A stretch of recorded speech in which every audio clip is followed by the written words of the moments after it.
ATI was doing really, really well. And I just felt we needed to give back. We wanted to focus on kids.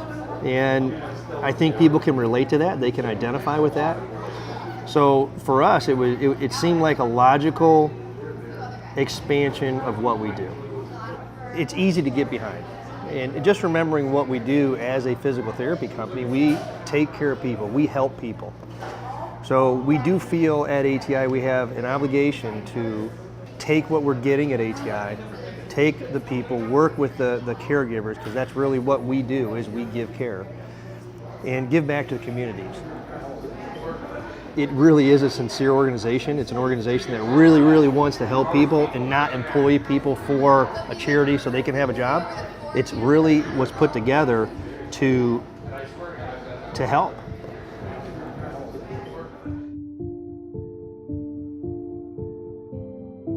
So you've heard the phrase that God gives special children to special people, and I felt at first that he way overestimated me.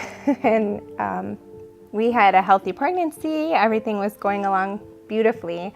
When she was born with a facial birthmark, and the doctors had cautioned us that the blood vessel malformation may be on the surface of her brain and trigger seizures at some point in the future.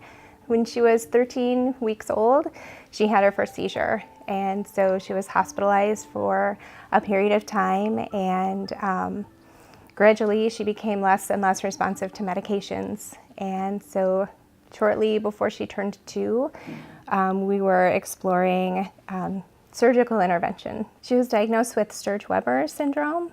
The blood vessels that were on her birthmark were also on the surface of her brain. She had some weakness on the right side of her body, but then during the surgery that made those physical challenges more pronounced. While she still had mobility on her right side, the control was much less. So she could walk, but she had very limited use of her right arm and her hand. You know, there's a couple of applications they have as practitioners, as surgeons, and they didn't know which one to go with. And the one that was recommended was the hemispherectomy. And there comes with that a shock. You think about that. You think about half the brain is basically going to be removed. And then you want to just hope for the best. And we're fortunate, the miracle of the brain is that in utero, while she was in the womb, that the brain already acknowledged that there is a compromise and start mapping out the regions for some gross motor skills but the fine motor skills have been compromised, but not to say that they can't be encouraged. And so because of that, we have therapy. We have somebody who comes to the house, and we're very fortunate to get that kind of help.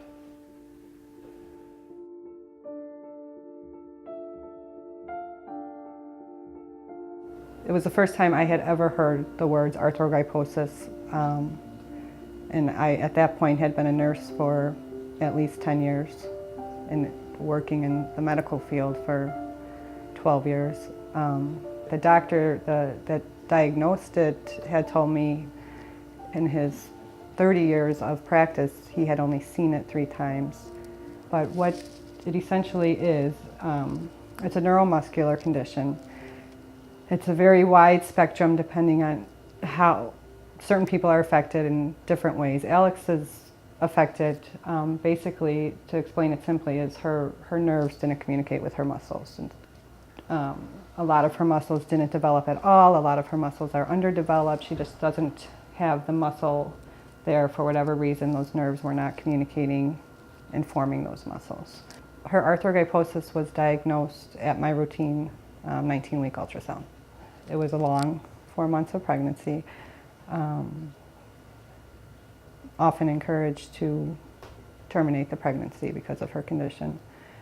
When she was 5 days old, the head neonatologist at the hospital sat down with me and my husband and told us it was time to decide what we wanted for her end of life, because she wasn't going to live much longer, and whether we wanted to pursue life-saving strategies or make her comfort care at that time. So that was a rough time for us, but again, we decided to give Alex the chance that she deserved, and here we are 3 years later. every day I know I'm doing something to help someone else, which for me personally is very fulfilling, very rewarding.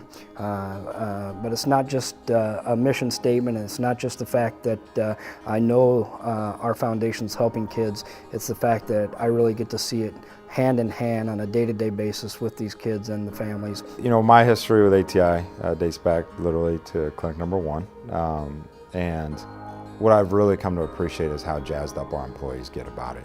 They step up and they take pride in being a part of an organization that's truly on a one-on-one basis helping individual families in a time of need. You never know when you're going to be in a situation just like these beneficiaries and their families.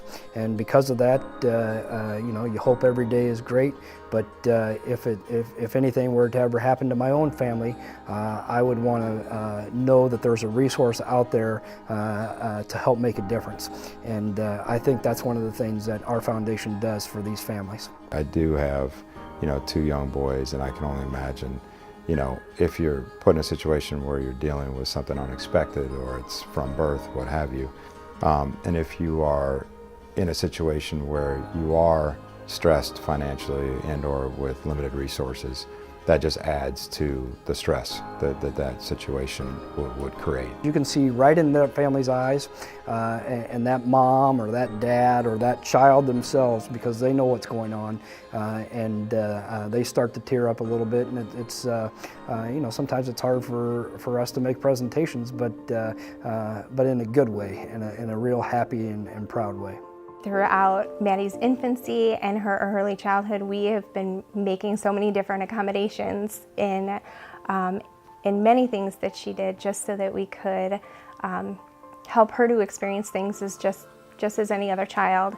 And when it came to a bike, that was something that was a little bit more challenging for us. We tried our best buying special pedals and training wheels, and the bottom line was it just wasn't a safe alternative for her. And so we knew that we needed something more customized for her. And so I remember sitting at the computer and crafting an email, and wanted him to learn of Maddie's story and what we had hoped to achieve, and helping her to ride a bike just like everybody else.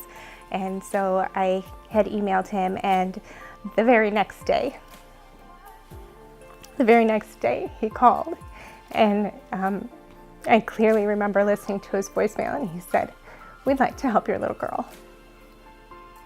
The first time that she got on the bike was at the ATI facility, and it was a chilly, windy day, and I think she was a little bit nervous at first and overwhelmed, and once she started riding, we couldn't get her off of it. It was really magical. It really was. You know, there's people there getting, you know, they're all, they're working with therapists and they're helping one another. And my daughter, you know, walks in, and there's some other kids there with challenges, and they all, you know, we have this connection. And, you know, nothing needs to be said. I think ATI, right from the start, felt like an extended family to us. Yeah, they were very, welcomed us into the building, showed us around, and they were just like, hey, this is what we do. This is how we make a difference in kids' lives. Her main care is done in Philadelphia, and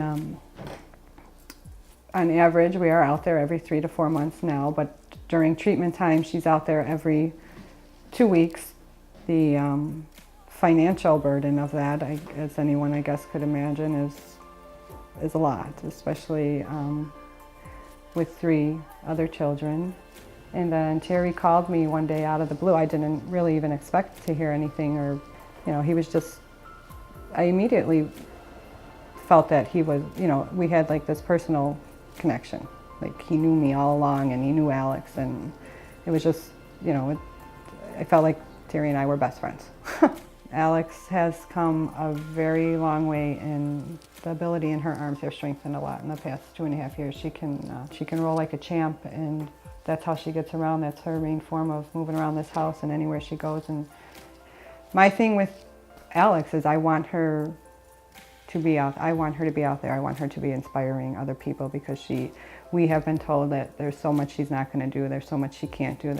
There's so little hope for her and her future. And in 3 years, she has shown us completely different. The thing about the foundation is that it helps kids today. So there's going to be children today that walk home with something in hand that's going to help better their lives, which is very impactful. It's things that just show that people come out and that people do care. And caring is really what even ATI is based on. It's also important that we do things beyond that day to day, that we go above and beyond to reach out to a part of the community, in this case the children that the ATI Foundation helps. And we really think about the awareness and the resources that they need to just live better lives and have a better lifestyle and a quality of life. So that's what I'm really proud to have a company that does that. The folks at ATI, the people that donate to the foundation, those are the ones that are making it happen, first and foremost. But when you hear the stories like we saw today, and you start to really understand and it comes to life of what you're actually doing, you think to yourself, how can you do more?